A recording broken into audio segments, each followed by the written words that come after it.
Assalamualaikum, Johnny Video는 코라이트가 오담나르바 창봉아캬.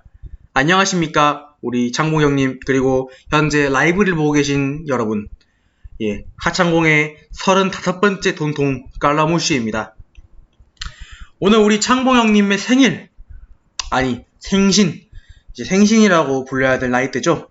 우리 창봉 형님 생신 기념으로 영상 하나를 만들어 왔습니다. 절대 그 오므라이스 상 때문에 돈을 너무 많이 써가지고 급하게 영상을 만든 게 아니라요.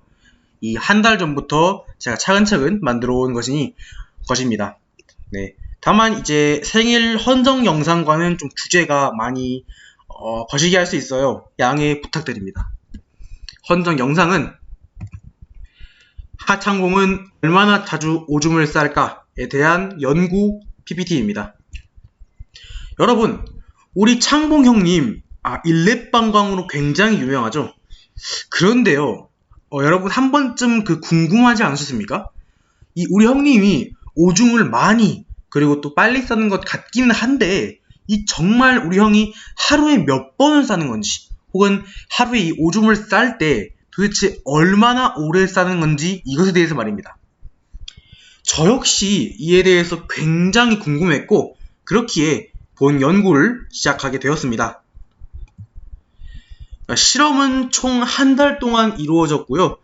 한 달 동안, 정확히는 4월 15일부터 지난 방송이었던 5월 16일까지 총 6번의 라이브 데이터를 바탕으로 제작된 것임을 밝힙니다. 보시면은 이런 식으로 이 분뇨 시간마다 타이머를 재어 하나하나 기록을 하였고요.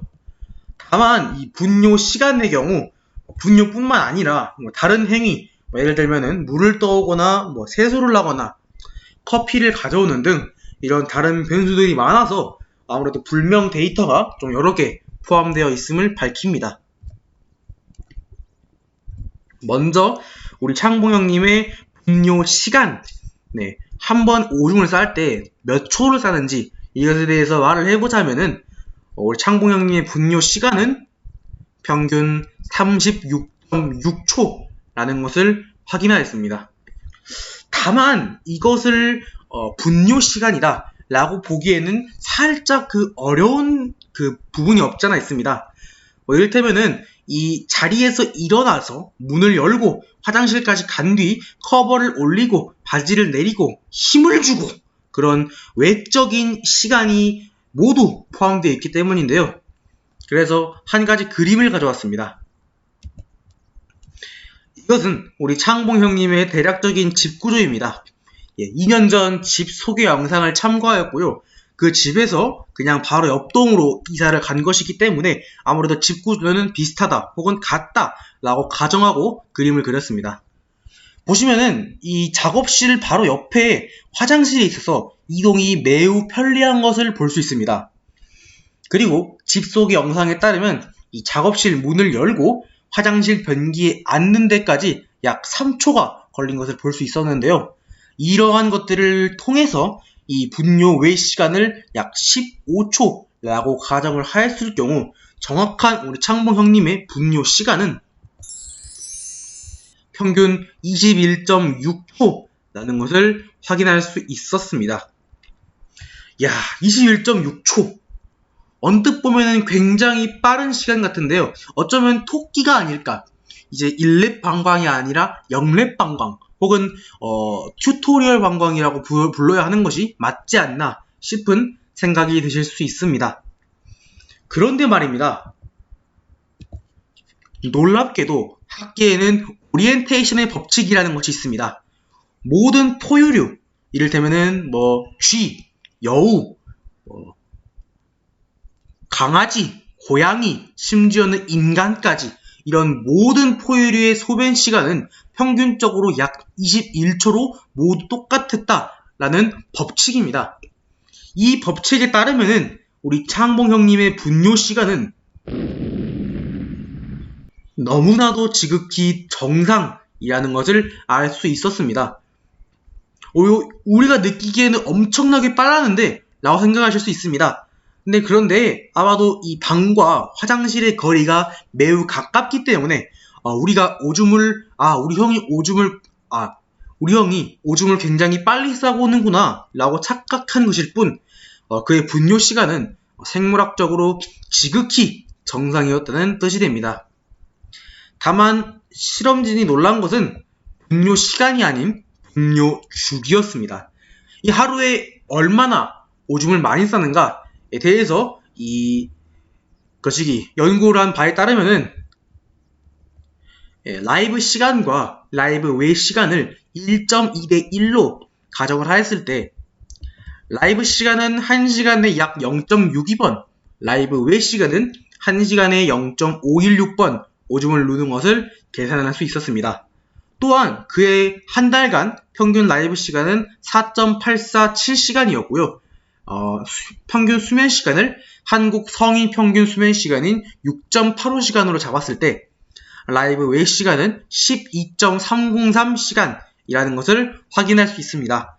이를 통하여 이 분뇨 주기를 계산하였을 때 수면 시간에 오줌을 누지 않는다는 가정하에 하창봉, 우리 창봉 형님은 평균적으로 하루에 9.343번 오줌을 싼다 라는 것을 도출해낼 수 있었습니다.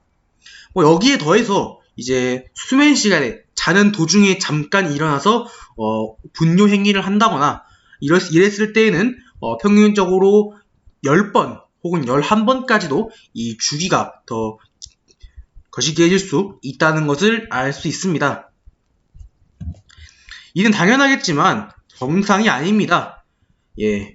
나는 몸신이다 프로에 나온 바에 따르면 소변은 깨어있을 때 8번 혹은 잘 때 2번 이상 볼 경우 배뇨장애, 그러니까 이 일반인들에 비해서 비정상적으로 오줌을 많이 누는 장애에 해당한다고 알렸습니다. 보통 이것을 빈뇨라고 하는데요. 우리 형님 빈뇨의 원인은 많지만 우리 형님의 경우 형님이 말하셨듯이 전립선 비대증일 가능성이 큽니다. 이 전립선 비대증이란 쉽게 말해서 이 나이가 들어가지고 전립선이 커지면서 이에 따라서 방광이 압력을 받아서 오줌을 비정상적으로 많이 내려보내는 증상을 뜻합니다. 이 자체로는 사실 크게 막 위험이 가진 않습니다. 다만 이것을 방치할 경우 전립선염, 방광과 신장의 손상, 그리고 정력 억제, 다시 한번 말하겠습니다. 정력 억제, 그리고 수신증 등 여러 합병증이 올 수 있고요. 심하면 발열과 오한, 폐혈증, 신부전, 그리고 결과적으로는 사망에 이를 수도 있습니다. 그렇다면 이를 어떻게 치료해야 하냐? 그냥 병원에 가시면 됩니다. 제발 좀 가세요. 맨날 몇 년 전부터 간다 하다가 결국에는 또 안 가고 있는데 제발 한 번은 가시기를 부탁드리겠습니다. 우리 형님이 병원에 혹시나 안 가실까봐 제가 조금 솔깃한 이야기를 하나 해드리자면, 병원에 가시면은 상황에 따라서 프로스카르 혹은 피나스테라이드라는 약을 처방받게 되실 겁니다. 이는 대충 그 거시기로 가는 혈류를 어떻게 해가지고 남성 전립선 비대증을 치료하는 것인데요. 여기서 중요한 점은 이 프로스카르 탈모 치료에도 도움이 됩니다. 다시 한번 말하겠습니다. 탈모 치료에도 도움이 됩니다. 게다가 건강보험에 적용을 받아서 프로페시아보다 몇 배는 싼 가격에 이 프로스카르를 구입할 수 있습니다. 굉장히 우리 형님 지금 아주 솔깃한 그런 예감이 드는데요. 다만 프로페시아랑은 다르게 단점이 몇 가지 있습니다. 심지어 명확해요. 성욕감퇴, 발기부전, 그리고 우울증입니다. 과연 머리를 포기하고 아래를 포기하지 않을지, 혹은 머리를 포기하지 않고 아래를 포기할지는 창봉 형님의 마음에 달려 있습니다. 다만 혹시나 이 프로스카르를 드실 경우 의사와 꼭 상담을 해서 드시고, 또 이 프로스카르를 복용을 할 때는 프로페시아는 되도록 먹지 않는 것을 추천드립니다. 둘이 같이 먹으면 이 부작용이 2배로 와서 혹여나 내시가 될 수도 있으니까요. 일단은 생일 헌정 영상 일합시고 만든 우리 형 까는 영상은 여기서 끝마치도록 하겠고요. 재미없는 헌정 영상 봐주신 우리 창봉 형님, 그리고 지금 이탈하지 않으신 시청자 여러분께 정말 진심으로 감사의 말씀드리고 우리 형님 생일, 아니 생신 진심으로 축하드립니다. 까라무시 올림.